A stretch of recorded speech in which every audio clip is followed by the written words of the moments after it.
nabibigatan ka, di wag mong bitbitin. Nagkamali ka man sa una, pwedeng ulitin. Ganyan talaga ang buhay, kaya matuto ka na rin. Maraming manghihila sa'yo pababa, manghihiram kapag nagkakaroon tapos mawawala.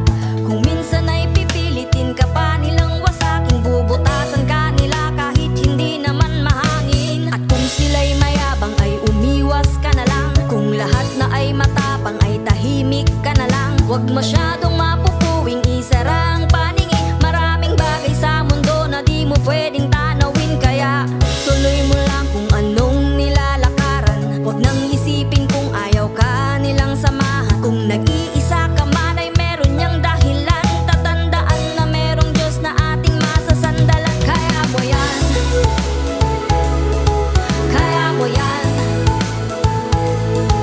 kaya mo yan, kaya mo yan. Relax ka lang friend, wag mong masyadong pansinin. Kung nabibigatan ka, di wag mong